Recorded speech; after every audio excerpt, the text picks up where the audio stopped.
class, welcome to the first week of our online education. We are going to look at the world ever since World War II, and we are actually going to look at it region by region. And this week we are going to start off with Western Europe and Canada. As you can see, we're going to talk about things like the Berlin Wall, all the way down to Canada, and a little place called Quebec that you may or may not have even heard of. Okay, start with the Cold War. After World War II, Europe got split into the communists and the non-communists. NATO, which was America, Canada, and all the other Western democracies, NATO still exists today. We just don't fight communists anymore. NATO was made very much to be the allies still from World War II, whereas the communists took over all of Eastern Europe and they created a thing called the Warsaw Pact. Okay? The Cold War is not a war where we actually fought the Soviet Union or the communist countries. We used spies. So, for example, I took a picture of Vladimir Putin, who is the current leader of Russia. He's been leader of Russia since 1999, on and off. He was actually a German, East German spy for the Soviet Union. So he had this whole workers card that someone found, and thank goodness they put online. So you can see that he is a government employee of Eastern Germany, Dresden, Germany, all this German that you got there, but he's truly a Soviet spy. Okay. We also moved on to culture. So you'll have Eastern Germany's a little bit more drab, a little more cold, a little more gray. Not as fun to live there, but not as bad as some other parts of the world. And then you get the American sensibility. You get the new cell phones, you get the fancy cars, and you get TV shows like Dallas that just are all about all the money Americans spend and how rich we're getting. And if you think America, almost in a way, us being rich is the opposite of being communist. Okay. And then the other biggest thing, and the thing that your parents may remember the most, is nuclear war. Now, we never had nuclear war after we bombed Japan. That wasn't necessary, but for a long, long time, the Americans and the Soviets were pointing nukes at each other, and at any moment we could have ended the world thousands of times over. Okay. Here's a map of what Europe ended up looking like.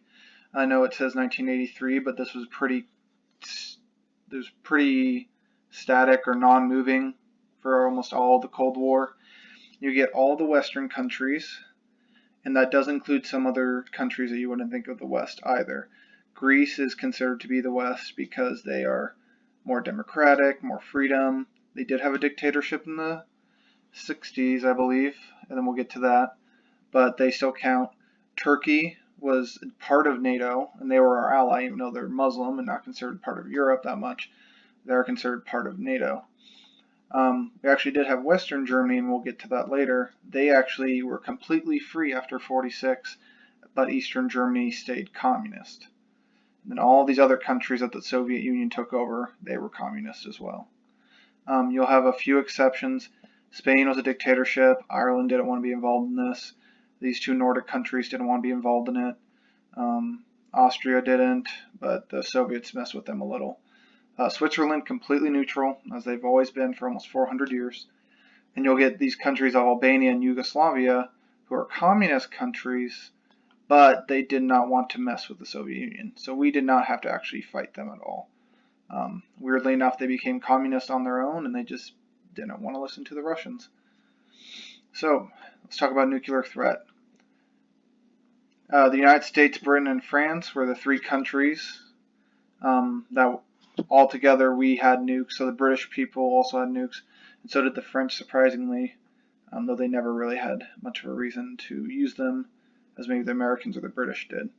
The Soviet Union obviously had their own nukes, but when you looked at the Western countries and the Soviet Union, they had the same amount of nukes. They probably got up to about 10,000 nukes and could have easily destroyed the world thousands of times over. I'm sure Mr. Mimic has talked to you about the Cuban Missile Crisis, where The Soviets were trying to put missiles with nuclear weapons on it, and if they had missiles, they could have made it all the way to any part of America that they had wanted to. It would have made it a lot easier. We call these missiles ICBMs. These are intercontinental ballistic missiles, and they were improved upon over time, and you could pretty much nuke any country on Earth that you felt like, as long as your country was advanced enough. We'll have problems with like North Korea today, because North Korea has had nukes for a while, but only in the last couple of years have their nukes even been able to reach Hawaii, or maybe even the western part of California. Okay, some peaceful developments. Europe became very socialist in comparison to America. Even when America had more democratic presidents who have the connotation of being socialist, it has nothing on Europe. You got to think really of Bernie Sanders type of socialism. So this is like free healthcare, free education, everything's kind of being provided for you, but you're going to pay a much higher tax. So it's depending on which country you want to live in. Western Europe decided that it would integrate better so that it could prosper and make a lot of money, and so that hopefully the Germans wouldn't get upset again and start another world war in the 1970s. Because the last thing we need is the Germans to get upset. Okay. They create a thing called the European Community. It's now considered to be the European Union, and it was created mostly for business, and allowed people to travel easily between different countries. You didn't have to show your passport every single time you crossed a border. So it would be the difference of making their borders like Iowa and Nebraska, where everything's easy to travel. Has easier business rules, so things were a lot easier to get through, taxes, stuff like that, and then helped to heal Western Europe a lot quicker than Eastern Europe got healed, because they're all working together to make things better. Okay, and then we're going to look at some modern trends before we get into countries specifically. We got the European Union that I already talked about a little. They're the organization that runs Europe nowadays. All these countries combine together. They have their own like government together, but it's not like the United States. These are still independent countries, but they still give some of their power to the European Union. In the 90s, they created the euro. So if you travel throughout almost all of Europe, I believe, well, the United Kingdom just left, but if you go through most of Europe, you can use the euro in every single country, and is the most common version of currency in every single country. There's now free travel between most countries, so you don't have to show passports at all. So if you go to Italy, you could also visit France, and it's not going to be nearly as difficult as it used to be back in the old days. Another problem is, and this is keeping it kind of topical right now with the coronavirus, that is another problem we're having, is because in the past they used to have borders. Now Italy, France, and all these other countries, it's a lot easier to travel, and I know they've closed them now. They tried to close all their borders. Cat's kind of out of the bag, and they had too much freedom in a sense. Okay, Europe also has diversified with immigrant groups from Africa and the Middle East. We are starting to see some problems there. Greece, Italy are two countries where they keep showing up, but the Greeks and Italians don't really want them there. We've also had countries like, I believe, Austria has a very conservative leader, and he's tried to ban anyone from coming into his country. The Polish people are very conservative Catholic as well. They also don't like to have a lot of immigrants in their country. The United Kingdom didn't want that either, a little bit more conservative right now. They actually left the whole European Union, so it was easier for them to stop people.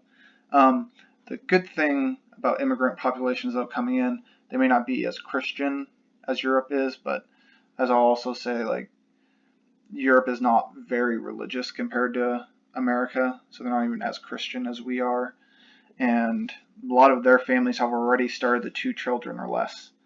And so actually a lot of these countries like the Ukraine, which I know is not in the European Union, but they've actually had population decline. So getting these immigrants to come in will actually save some of these countries. Okay, we're going to start talking about countries in particular. Let's talk about Britain, our best friend across the pond. After 45, the British Empire begins to collapse. You will get India, became an independent country in 1947, and then it splits with Pakistan and Bangladesh. So those are parts of India as the British people ruled them, but they were Muslim and they didn't want to have anything to do with Hindu India. This is about a loss of 1 billion people. So you go from being one of the largest countries on earth to losing 1 billion people. Now you're mostly just an island with a queen, and that's about it. Now the British people are still very rich compared to other countries, but not nearly as powerful as they used to be. As you can see, this was the control they had over the world, and hopefully you can see my mouse while you're watching this, but Canada, parts of South America, they owned about at least 1/3 of Africa. So they actually lost almost all of Africa over 20 to 30 years. They used to own Iraq, Syria, Israel, all these places, India, Australia, and within a matter of 2 to 3 decades, they had just gone all the way back to just their island. And today they're still very powerful, but not nearly as powerful as they used to be. Okay, so this is what happens when you lose all that stuff. Basically, you just have a queen. And I'm going to scroll down so you can see her. Most of you know who Queen Elizabeth II is, but she was actually crowned all the way back in 1952. And her steady leadership as a national figure, which has been 68 years, which is one of the longest reigning monarchs in all of human history, allowed that country to get through any tough times that they had, considering they were not nearly as powerful as they used to be. She had 27 years to begin her reign, where she had 8 prime ministers. That was an average of 3 years per prime minister. That is in comparison to like American history, where we have presidents average about 6 years in office. So she kept cycling through. I believe there was one prime minister, he served less than a year before he was removed because he lost an election.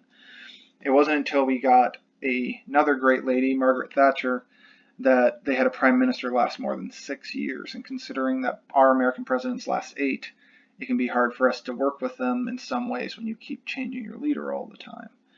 But we'll talk about Margaret Thatcher on the next slide. So, Margaret Thatcher ruled for at least 11 years. And then her replacement, who was another conservative, he ruled for 7 years. So there was a whole about 20-year time frame where the conservatives ran Britain. Margaret Thatcher was called the Iron Lady. She had a very deep voice. If you look online, there was a famous movie that they made a couple years ago about her and how she was yelled at when she was younger for being too shrill and being too ladylike, so she actually lowered her voice so that it would be closer to a man's voice so she could command a room better. She was Reagan's best friend to fighting communism. She hated communism with a passion. And she did support some socialist things. She was a person that was okay with socialized healthcare and all that because it had been a British thing for at least 30-something years. Okay. There was 12 years of liberals that ran the country. So we had like Tony Blair, who helped George W. Bush invade Iraq. But after that, you will see that the conservatives are again on the rise, and they have had the country in their power for 10 years. And the current Prime Minister, Boris Johnson, got his Brexit done that he loved. So now they're out of the European Union, and he just won his election a couple months ago, so he gets to run Britain for at least 5 more years. So we're looking at least 15 plus years of conservative rule in Great Britain. And it's a possibility that he won't retire, so it could even be 20 years, or who knows, but they've had conservatives for a lot of their years recently. France, there's not as much to talk about France, but we're still gonna, they're our big country, so let's talk about them. France restarted its democracy after 1945. Their leader was General Charles de Gaulle, and he became president. He became president 3 times. 2 times were in emergency situations right after. And then he won an election later on and then was president for about 10 years. He actually was in Britain for most of World War II. And there are some people who are not French who don't view him as much of a hero.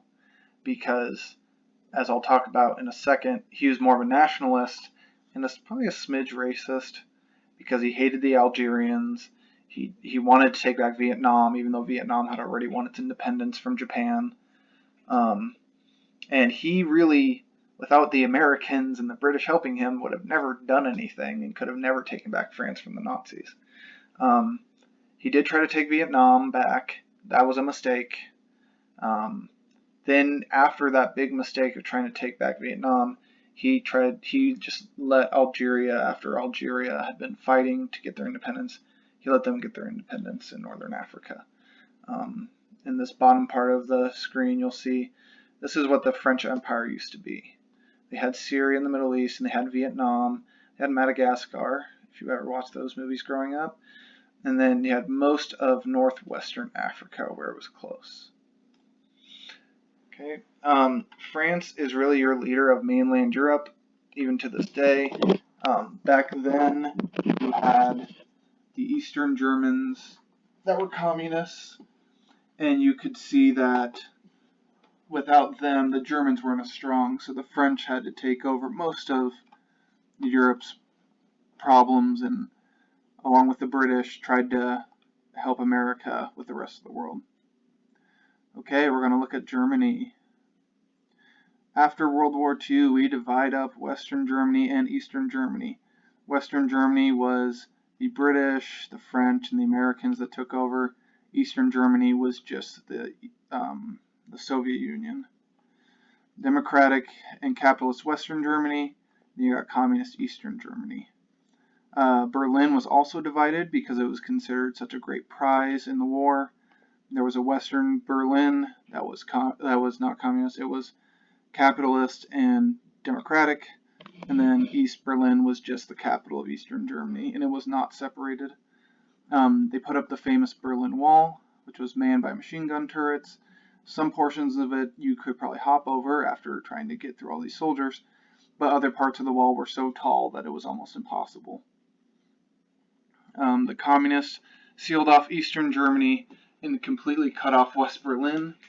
There was a time where they thought they could choke out West Berlin by not giving them anything for food or supplies, but the Americans, British, and French kept flying plane flights into West Berlin, and then eventually the East Germans allowed some train traffic and driving if you had certain passports.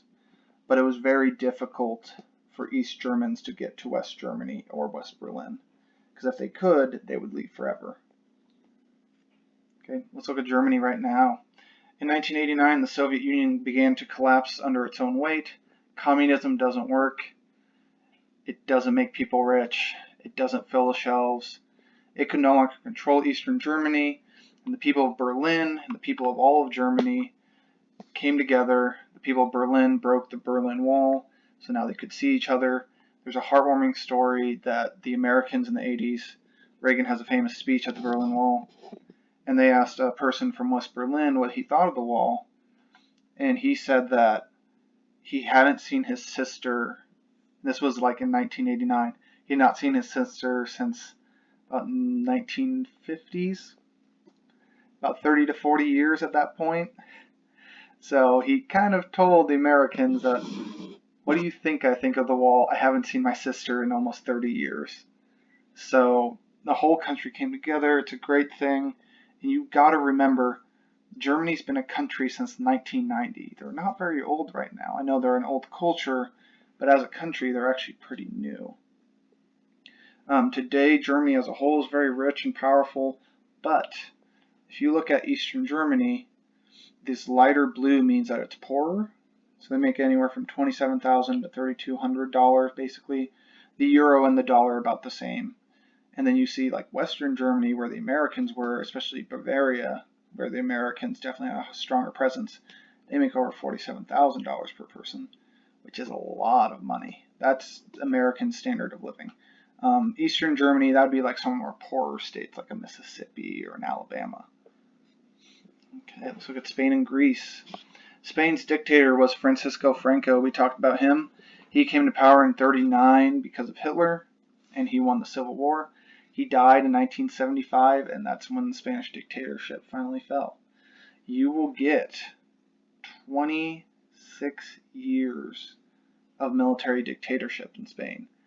But good for everyone. Not long after he died, Spain turned into a normal democracy again, and they even brought back their king. I believe the king for a while was kind of in and out on whether he should be replaced or removed entirely, but once they had that time, now this Spanish king is just all good to go. You also have Greece. Greece brought down a communist revolution in the 40s. The Americans helped them do that because we did not want Greece becoming communist. And in the 60s, they actually became a military dictatorship, sadly. But in 1975, they had a bad conflict with the island of Cyprus, and the people of Greece rose up. They hated their dictatorship, and in 1975, the same year as Spain, they also got their democracy back.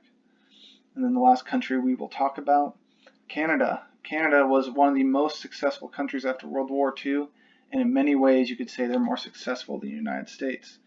It enjoyed the same economic progress as the United States, but did not have any of America's foreign wars that were disastrous, and did not have any major racial problems as far as I'm aware of. Canada does, however, about the only thing I know of them having bad times, they have the French-speaking province of Quebec, and it did have an increase of its own nationalism. They speak French in Quebec. They are very different than the English-speaking portions of Canada. This is something a lot of Americans don't even know, that a big part of Canada is French because that's who used to rule them a long, long time ago.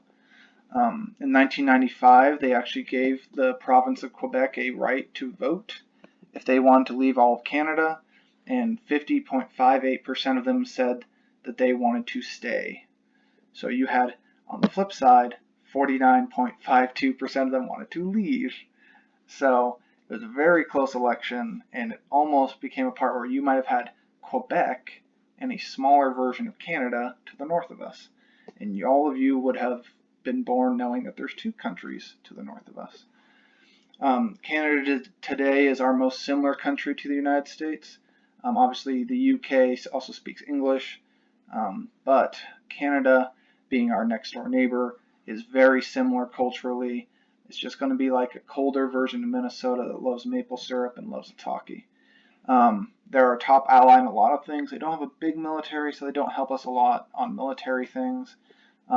They also, one nice thing, they do take in a lot of immigrants, and they know that they're in a country that, let's be honest, is very cold, and not everybody wants to live there for most of the year, but it is still a very nice country, has a great democracy, has really good health care, and you can find that all these immigrants that have come into their country have actually kind of helped out their country and made it a little bit more prosperous than it might have been.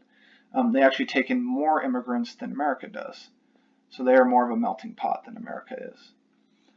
This is our first week in notes. Hopefully this hasn't been too long, and then today I will also be putting out a discussion board for you.